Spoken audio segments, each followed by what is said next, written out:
Hello po mga brothers and sisters in Christ.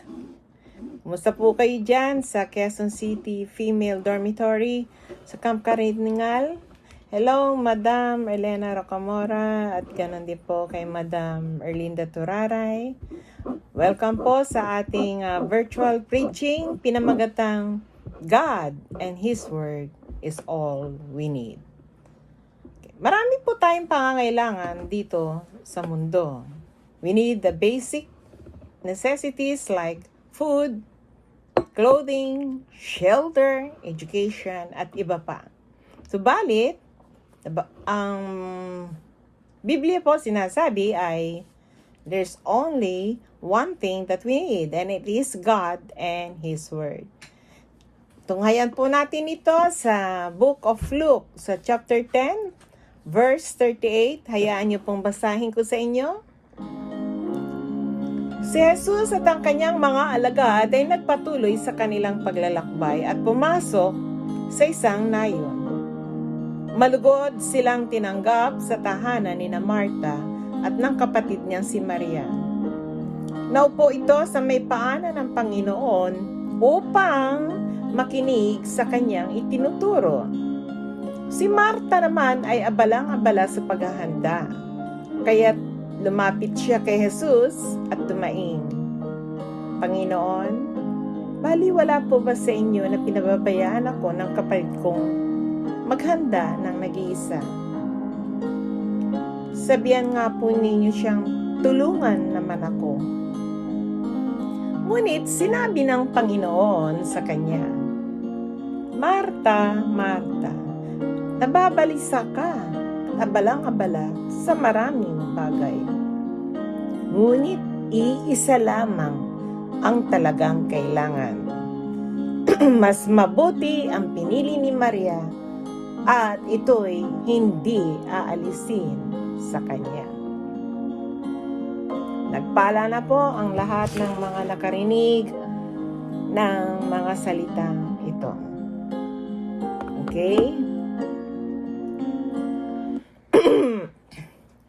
So, dito po, makikita po natin na si Jesus po at ang kanyang mga disipulo at mga alagad ay nagpunta po sa bahay ni Marta at ng kanyang kapatid na si Maria.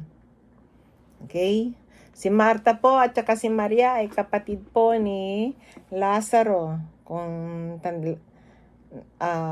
maalala po natin, siya po yung namatay at nabuhay na muli sa pamamagitan lamang ng salita ng ating Panginoong Hesus. Napaka-powerful po ng salita na yan na nagmumula sa ating Panginoon. There is power in the Word because Jesus is the Son of God. Because Jesus is the Christ and the Messiah. Itong panahon pong ito ay marami po ang naghahanap kay Jesus para patayin. No?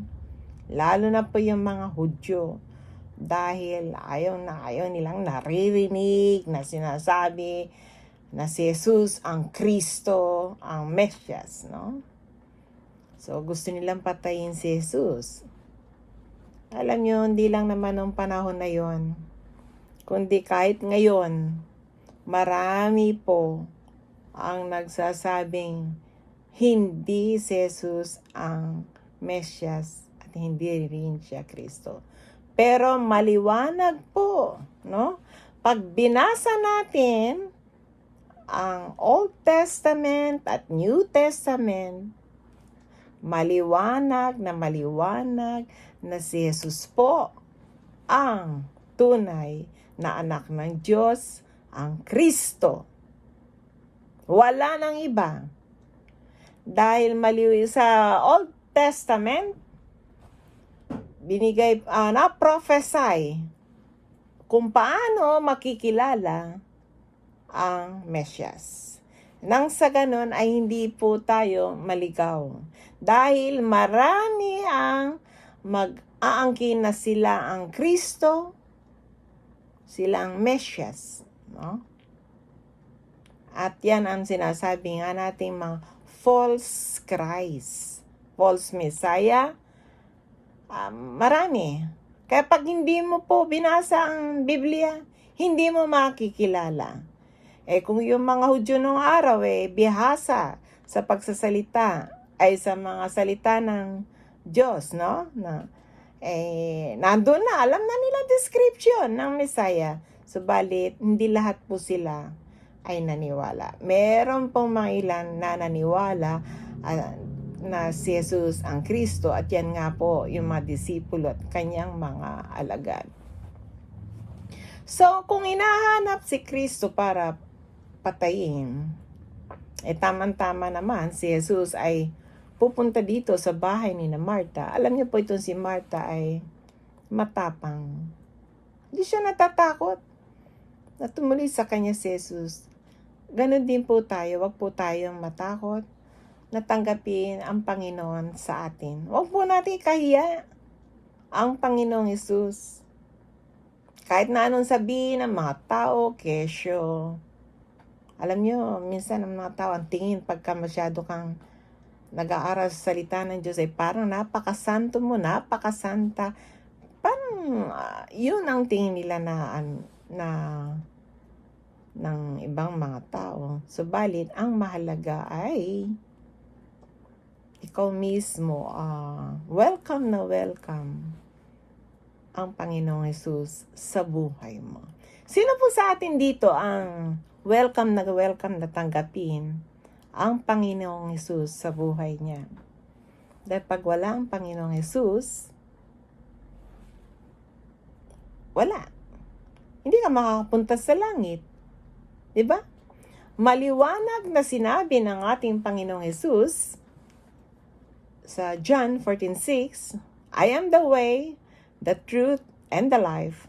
No one comes to the Father except through me. Yun ang sabi ng ating Panginoong Jesus.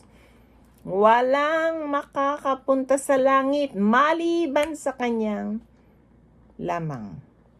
Sabi nga ni Oprah, there are many ways. Yun po mga sinasabi ng mga antichrist. Kaya beware. Mag-ingat po tayo dyan sa mga matatapang, magagaling magsalita, pero taliwas sa turo ng banal na aklat. No? Okay. So, si Marta, very busy siya sa paghanda ng makakain, no? Ng ating Panginoong Jesus at ng kanyang mga kasama. So, nandun siya sa kitchen, no? Very busy preparing food. Okay? Samantalang yung kanyang kapatid, pagdating mismo ng ating Panginoon, si Maria ay naupo kaagad dun sa paanan ni Jesus at nakinig ng kanyang salita. Magkaiba po, taliwas ang ginawa ng dalawa, no?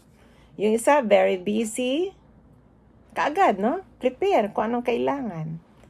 Pero yung isa, gusto niya kung nasaan ang ating Panginoon Jesus, nandun siya at very eager siyang makinig sa turo ng ating Panginoong Jesus. Okay? Alam po ninyo, pag Sunday, lalo na po yung mga kananay-nanayan dyan. Minsan ang dahilan po, imbis na pupunta sa church, magluluto pa ako Pastora, pasensya na, magluluto pa ako. Okay, maglalaba. Gano'n, no? Maghanda ng pagkain. Meron naman ibang mga nanay, nakaka-attend din naman ng church. Nakapagluto na sila. Nakapaglaba na sila. Alam po ninyo, pag gusto mo talaga na pumunta sa church, ano sabi nila? May paraan. Time management lang yan eh. Pag ayaw mo, may dahilan. Bakit ayaw mo? Kasi wala po sa puso. Wala sa puso.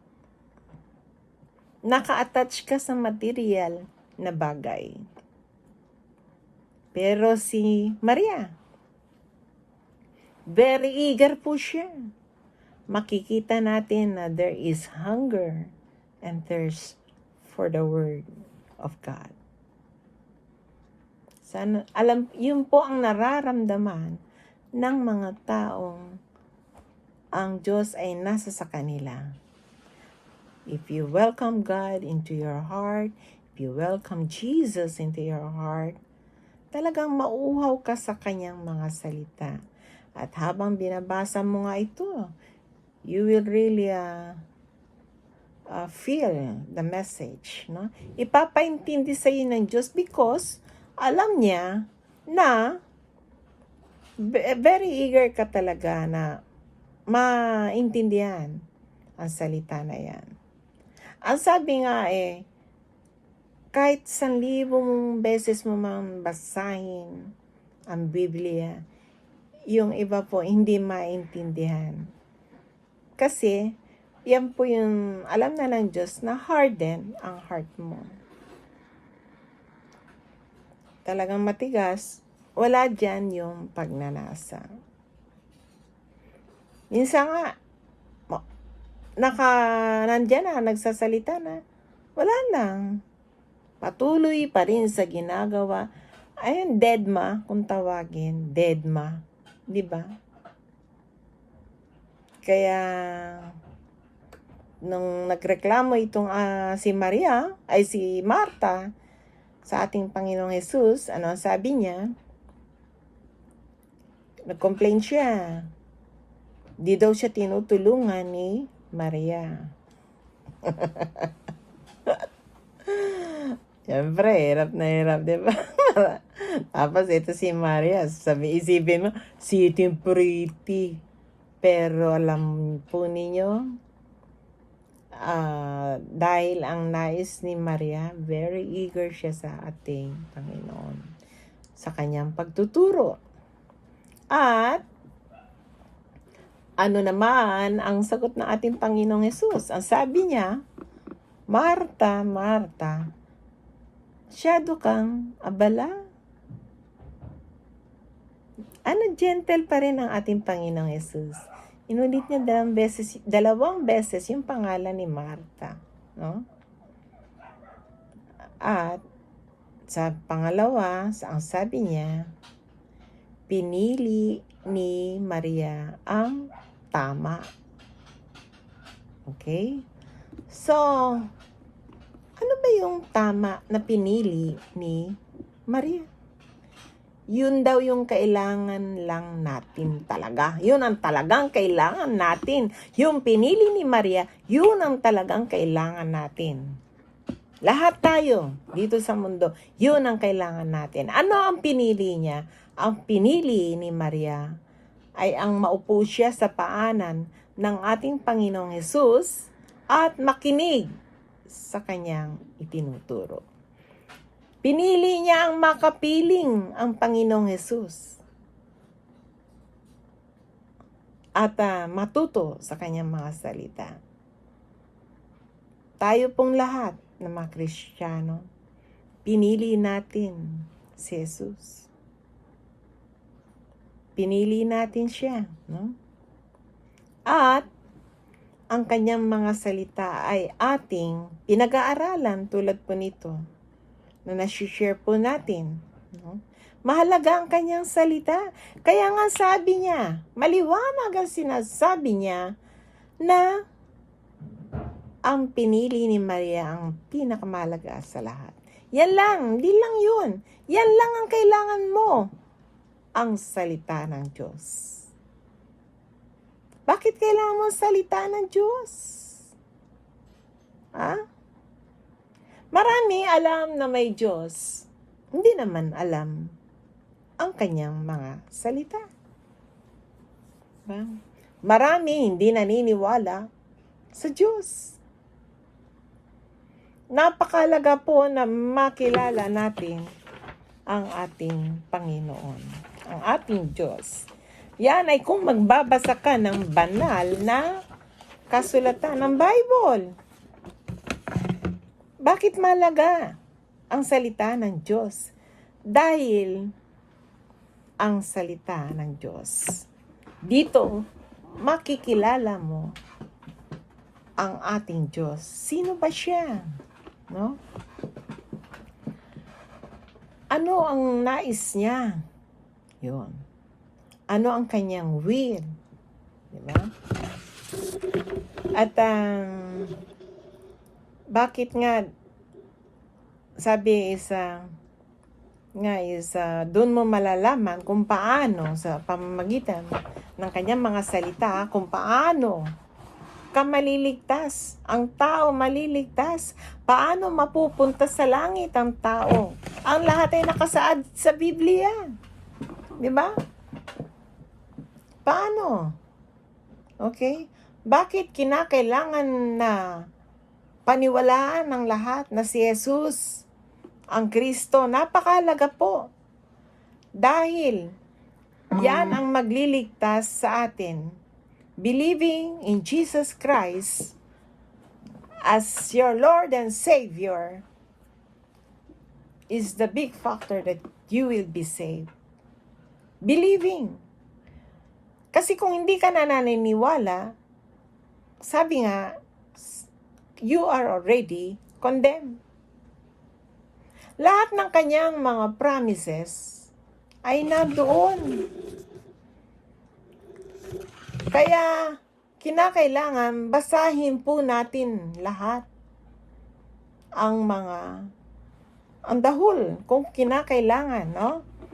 Magpatuloy tayong magbasa, hingin natin sa Diyos ang guidance, ang wisdom na maintindihan natin ang nais niyang ipabatid. Makikita mo rin, pag binasa mo, na tunay na ang ating Panginoong Jesus ang Kristo. Sa Old Testament, nando na po ang prophecy kung paano makikilala ng tao ang ipapadalang Kristo, ang anak ng Diyos. Paano mo makikilala? Dahil marami ang magpapanggap na sila ay ang Kristo, ang Mesyas. Katulad na lang po nitong si Kibuloy. Sabi niya, siya ang Kristo. Wala naman sa Biblia. Okay? Lahat, ang sabi nga doon sa Old Testament, ang Kristo, papanganak sa Bethlehem, ipapanganak ng isang berhen, kakaroon siya he will do miracles, no? Na hindi kayang gawin ng tao na tanging Diyos lamang. Kaya kung sinasabi nila na si Jesus ay tao at isang propeta, totoo, 100% man siya. 100% siyang tao at 100% siyang Diyos. Kayang-kaya niyang palakarin ang isang pilay. Makakita ang bulag. Ginawa niya yung mga milagrong yun. Lahat ng mga may sakit na lumapit sa kanya, kanyang pinagaling. Lahat.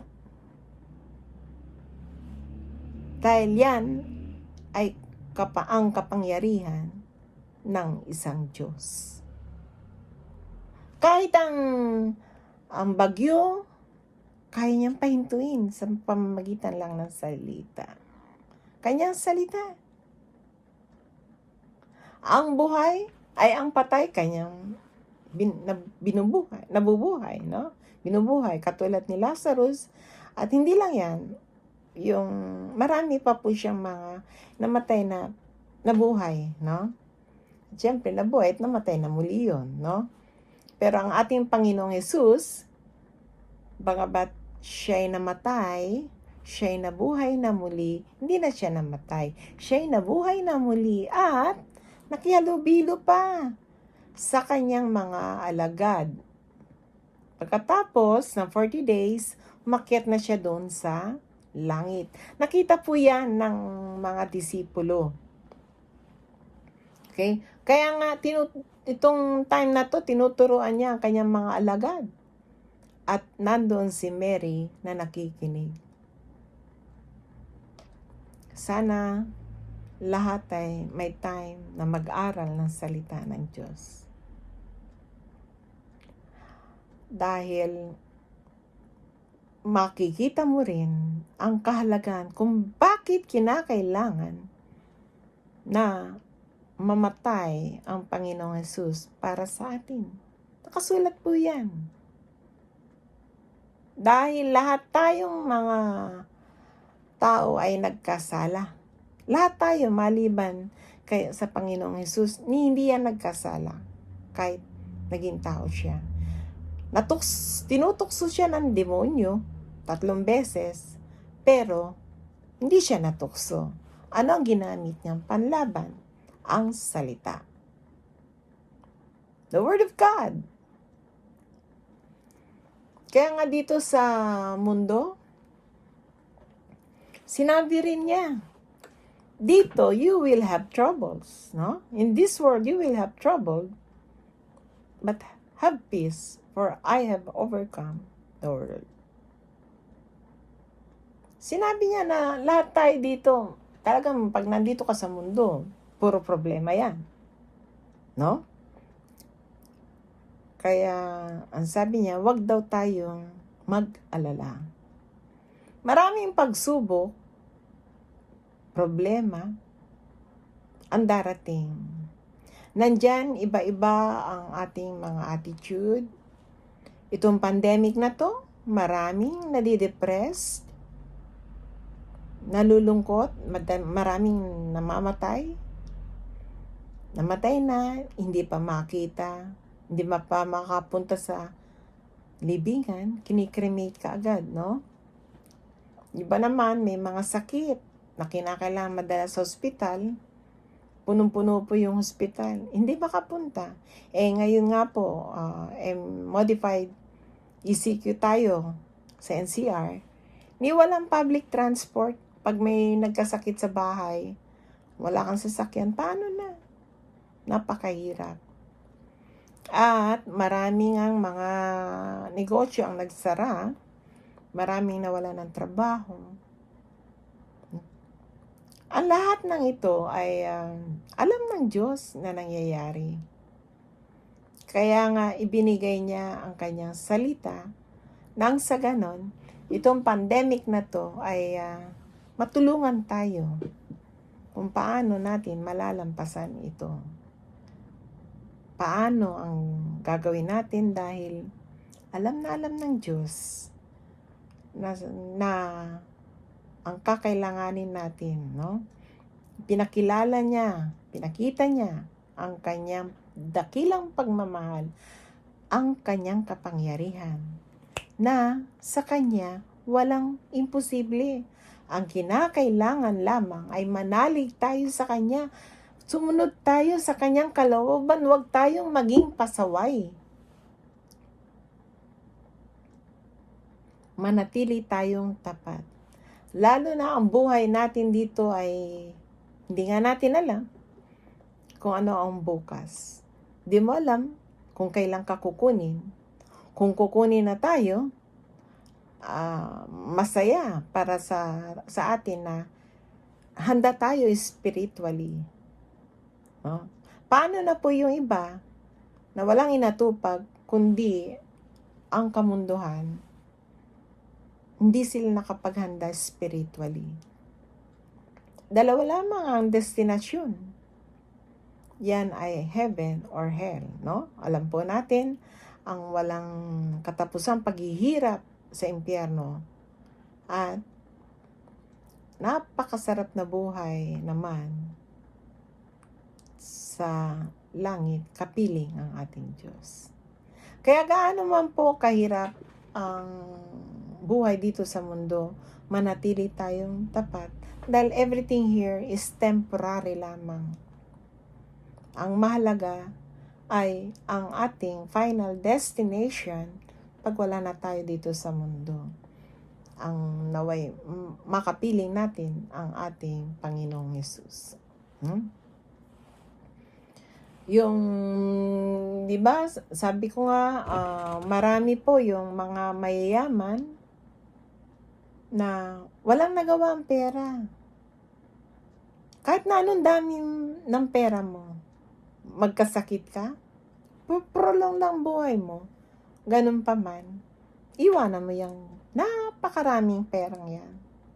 Napakalaking mga bahay mo, ang gaganda ng kotse mo, wala, iwanan mo lang yan. Kaya, paano na? Pagharap natin sa Diyos. Kaya yung mga gumagawa dyan ng hindi tama, ng hindi naaayon sa salita ng Diyos ay warning po, saan kayo pupunta.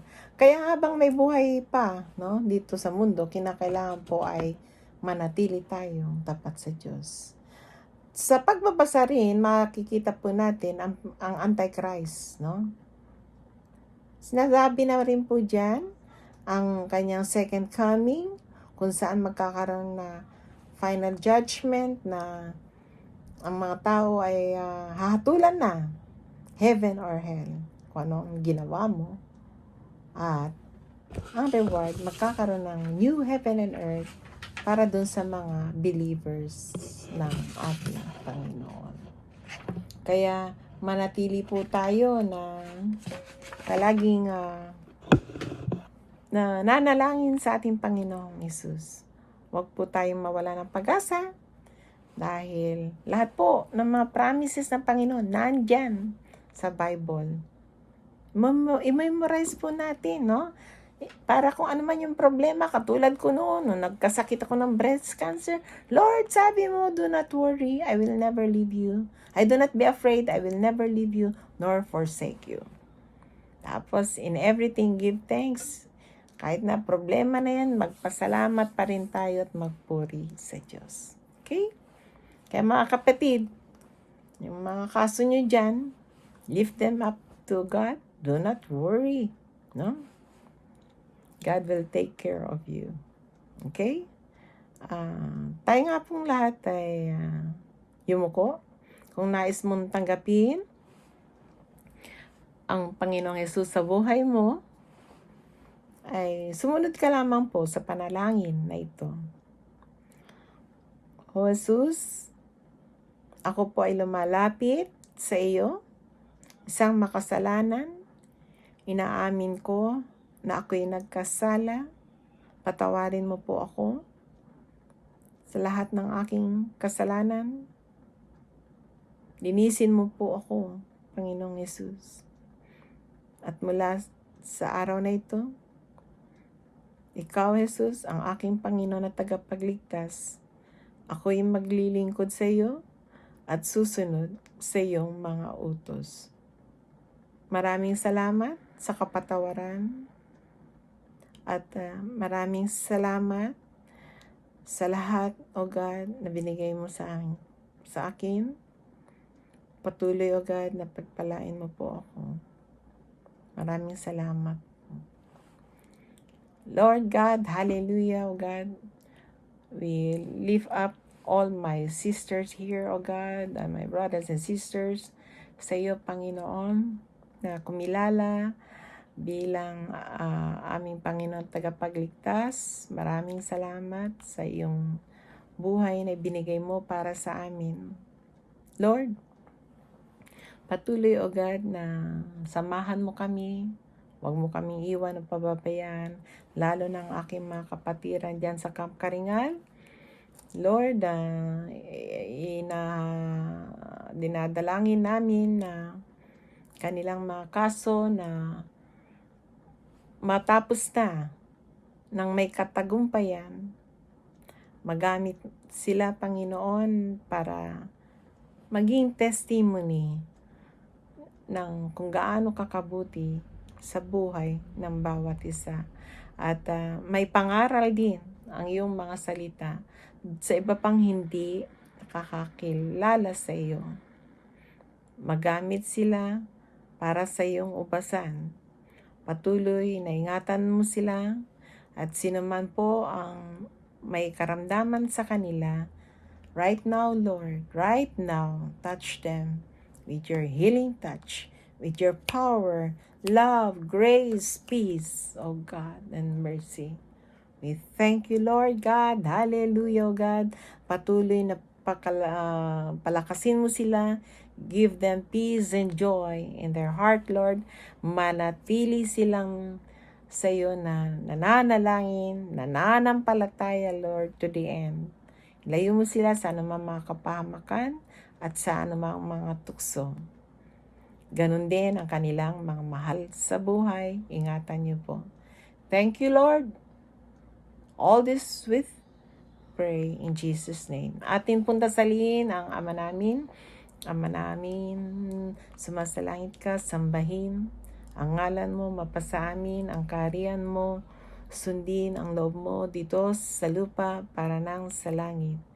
Bigyan mo kami ngayon ng aming kakanin sa araw-araw at patawarin mo kami sa aming mga sala, pares ng papatawad namin sa nagkakasala sa amin.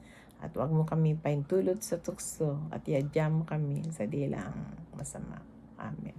God bless you in the name of the Father, the Son, and the Holy Spirit. May God's face shine upon you and keep you and bless you. Thank you very much. Love you all.